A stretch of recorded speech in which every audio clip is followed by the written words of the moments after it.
Welcome, everyone, to People on Dating. I'm your host, Will Morales. And for those of you who are tuning in for the first time, this podcast is about the ups and downs of dating and how to navigate through it. Today, my guest is Aaron Johnson.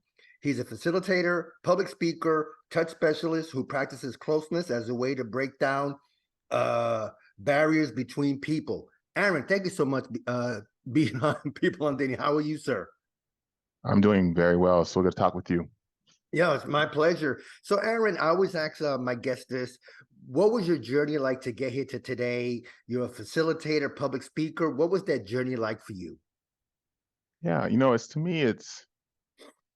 it's partial family life design. Initially, I am a child of two pastors, and so I grew up having my parents preach kind of in front of me, modeled that, but I also am the middle child of five dynamic children. I think there's a way that older siblings, younger siblings shape you, and I don't realize how much that shaped me until I get to maybe college or in high school, and I realize how much my voice, my skill sets unofficially have been really refined.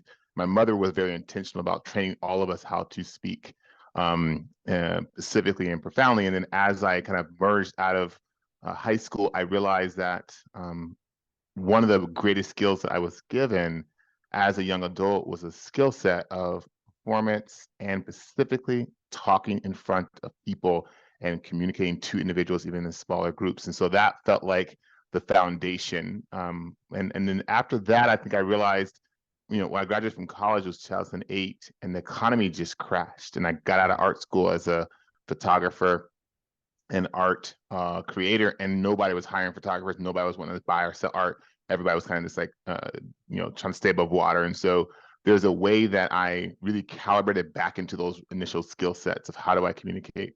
And I remember being hired and then eventually fired from an organization called Black Voices Rising in the Palm Springs area. And that was a great motivator to I can create my own organization, my own skill set, and hone that and not rely on any other ecosystem to stay above water. And that was just a great moment. I think from that point on, I think from leaving Black Voices Rising and becoming to create Holistic Resistance was the game changer to kind of really flesh out for the first time in my life Holistic Resistance, where 90 to 100% of my income came from 90% of my talent skill set.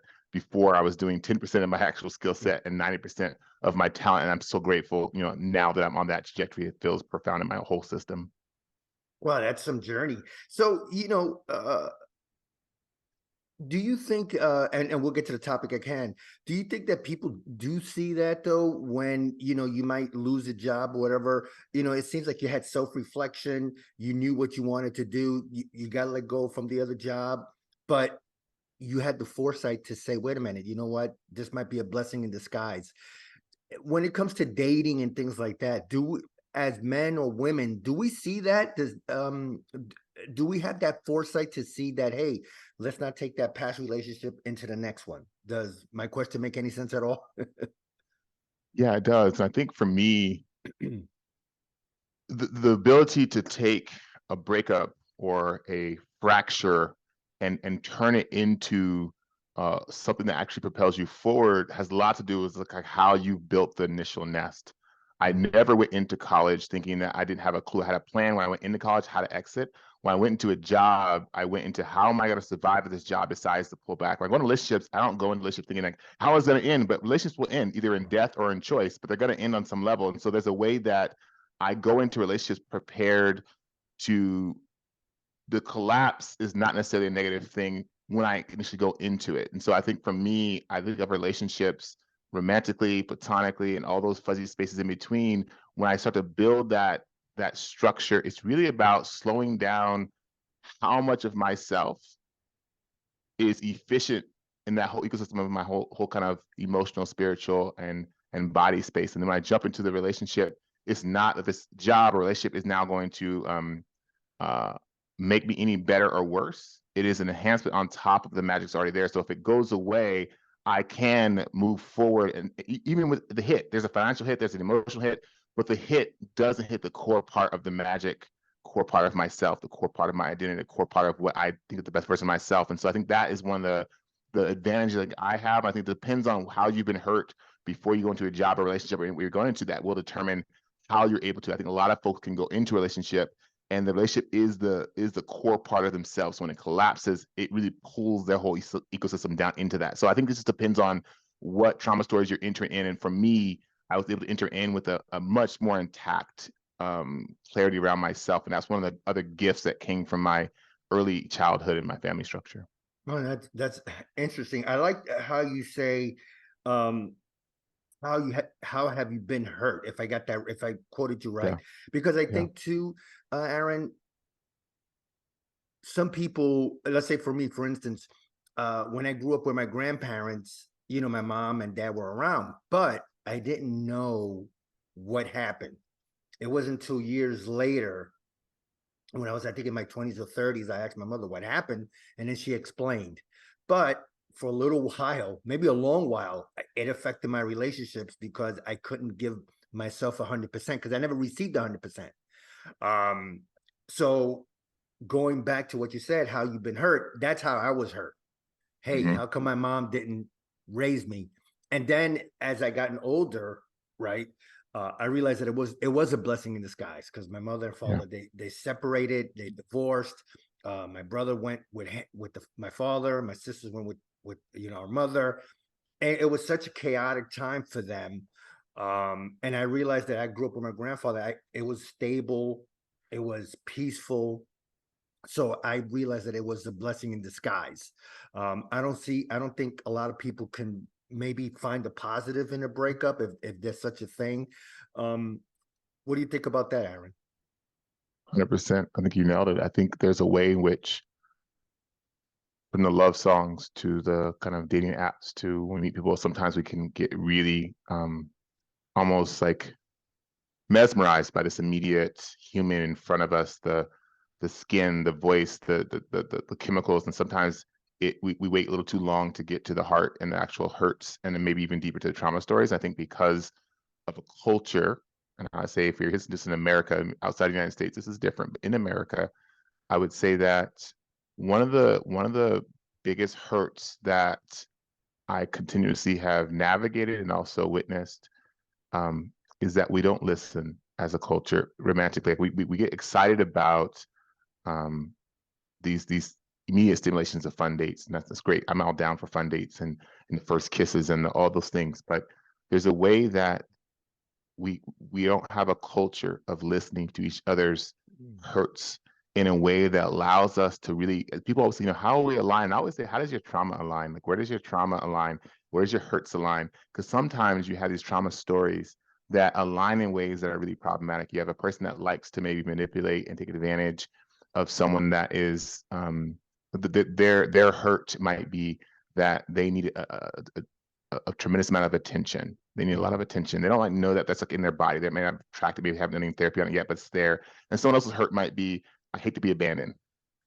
And Mhm. the person that needs a lot of attention can unconsciously or even consciously track the fact that this person that they need the most attention with um, has a hurt of not being abandoned. So any point that they feel like they're not going to have attention, they start to threaten abandonment, and that person gives them all the attention. And that's just a small example of how a trauma story can line up really, really as a nightmarish. It's a way of like someone never being able to get out of a shit because they're like, I don't want to be abandoned. Like, I can't let this person go because even though we're dysfunctional at every level, I need attention. And so there's a Yeah. way that if we're listening, we can easily see that kind of a trauma story arrive. And there's many combinations of varieties of way hurts can happen, but there's a way that if we're listening, we can go, oh, I want you to know I see that. You were able to see these hurts early Yeah. in those early dates. And I think of myself, I hate to put like animals in this category, but I would say that I remember I was at homeschool and we went to the veterinarian hospital, and the vet just gave us some good advice as children. He said, when you're petting your dog, don't just pet your dog because you want to be nice. He goes, pet and examine and feel for any kind of bumps or places where the dog is sensitive. Like you could pet him, but pet with intention to make sure they're okay that day. And there's a Mhm. way that I think about that, just great advice. How many times I found my dog gotten cut and we didn't know it, a little infection, and we got it early because we were petting the dog with intention. I think there's a way that in our American culture dating structure that we don't really caress with like energetically going, where's I want to soothe you. I want to connect, but I also want to notice where we've been hurt too. It's not just a passive pet. I didn't know when you hurt. There was no harm there. And it's like there's an infection that we all could have noticed and healed if we would just pet a lot slower. We would engage with a listening heart, and that to me I find is a place where um, it would save us thousands and thousands of dollars and years of stress if that listening, energetic petting was with the intention of also noticing, I love this human, I love this living being. Yeah. And also, oh, wait, there's hurt there. Can we notice that hurt? How bad is that hurt? Is that an infection that's going to be fatal to this relationship? Or is this something we can like get tended to and we can move on and won't be a big issue? Connect with that intention. That attunement is something I'm hearing get louder and louder, but it's still not loud enough, I think, when I look at the swipe left culture of dating. Yeah. Yeah, no, I think you said two things that I got from this. Hate to be abandoned, because that was my issue growing up in my 20s and more so definitely in my 20s. And listen, I'll be the first to say that sometimes, I wait to speak, and I wait till they finish and then I could speak. And then when I realize, oh my God, I missed so many things that this person said to me. Those two things to me are so key. Is to me, hate to be abandoned and listen. So on the topic at hand, when we talk about African Americans and we're talking about interracial relationships, um, are you seeing more of interracial relationships being accepted, or is it still there's a stigma attached to the Black male when they're dating someone opposite their racial makeup, if that makes sense? Yeah, I think the stigma has been replaced by the fetishization of the process. Okay. I don't feel like people are like you should. And I think there's definitely people in the Black population in my community that are hurt by the idea. But as a general, we'll say what I've seen in the mainstream culture, I don't feel like anyone's like, this shouldn't happen. But what I hear them saying is they fetishize and almost pedestal the practice without having any sense of tracking the hurts that need to be looked at, examined as the process is unfolding.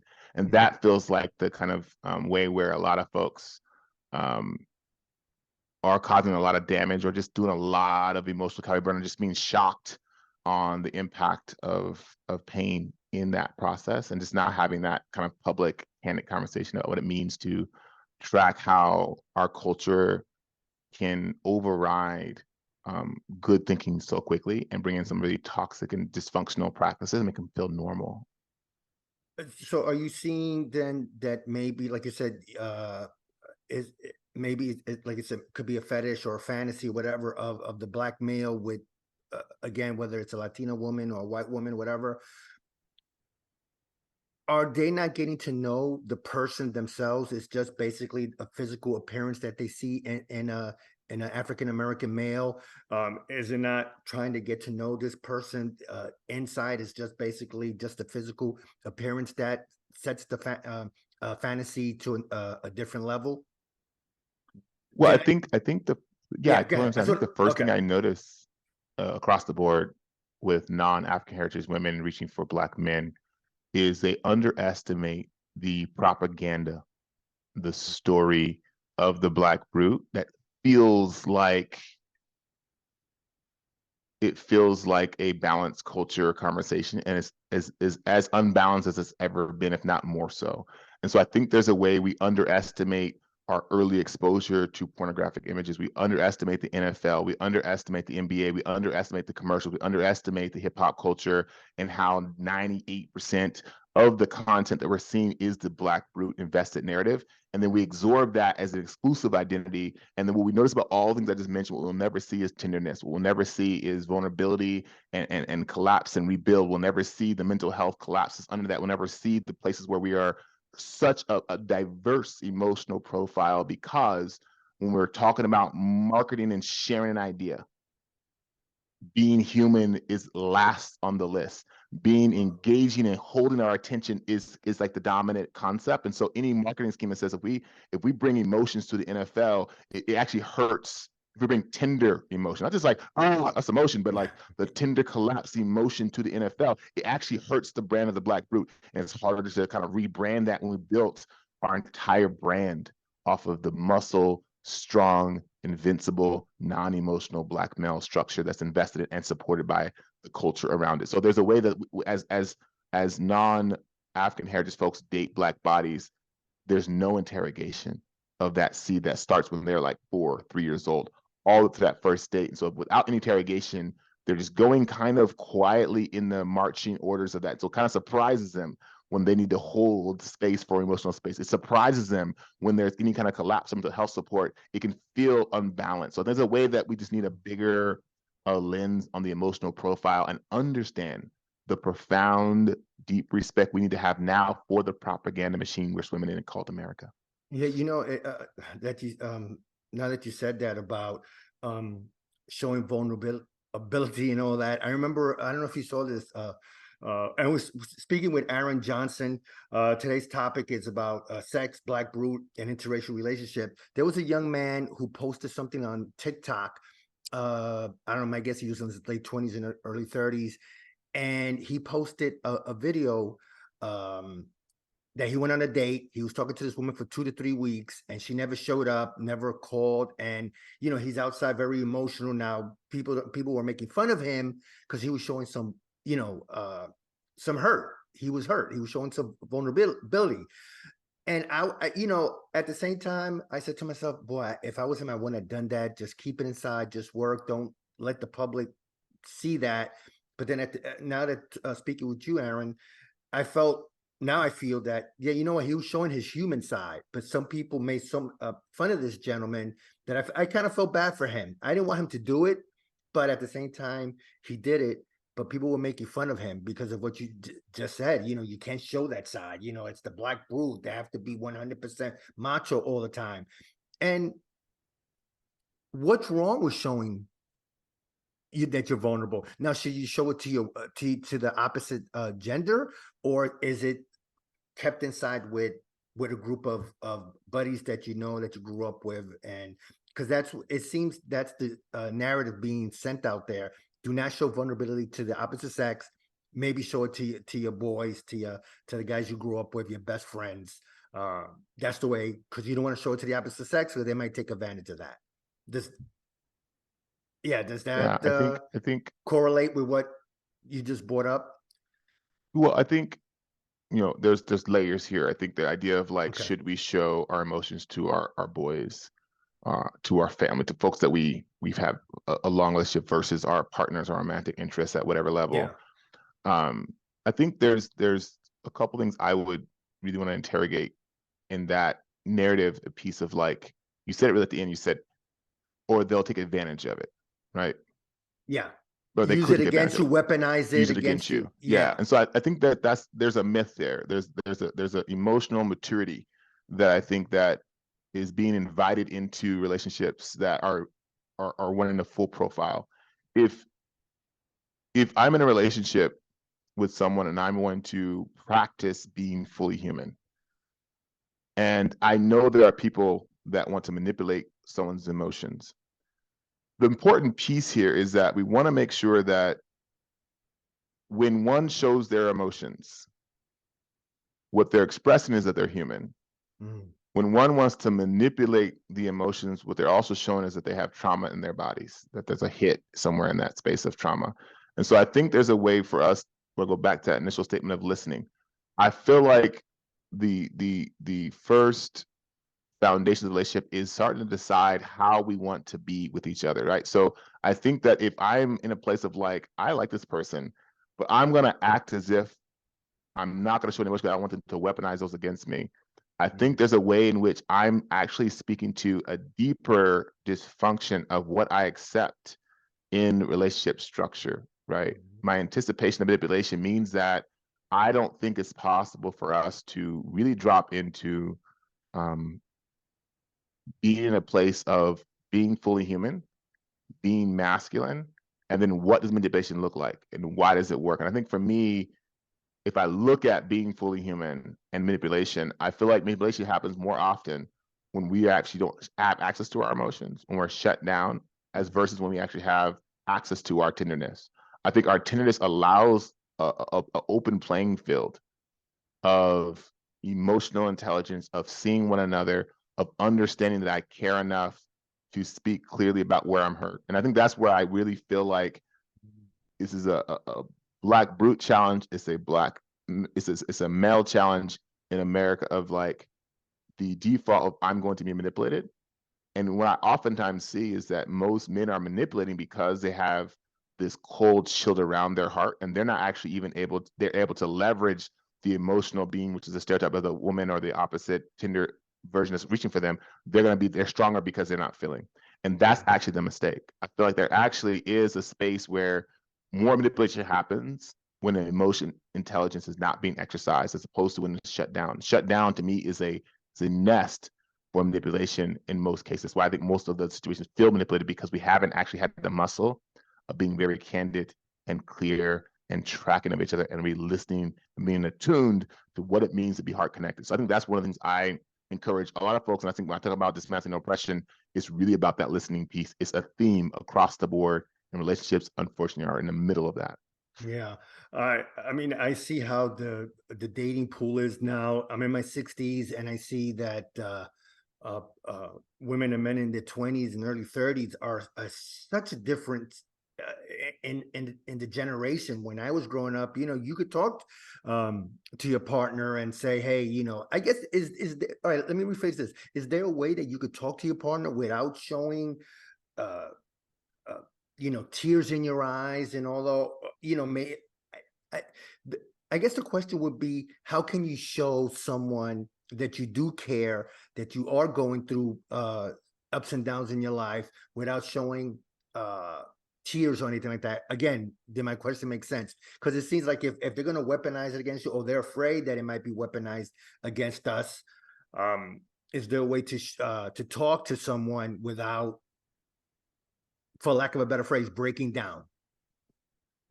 Well, I can back up a little bit. I think one of the things I would say is that emotions are in result of trust and seeing of each other. And that doesn't start with just you first date. You just start have all these big emotions day one. That's not necessarily even effective or anything else. But what I would say is that when I look at, we'll start with just a basic structure of how we typically connect. You go online, maybe it's a dating app, and you swipe and you reach out to 50 people, and finally one person reaches out to you and says, I want to go on a physical date.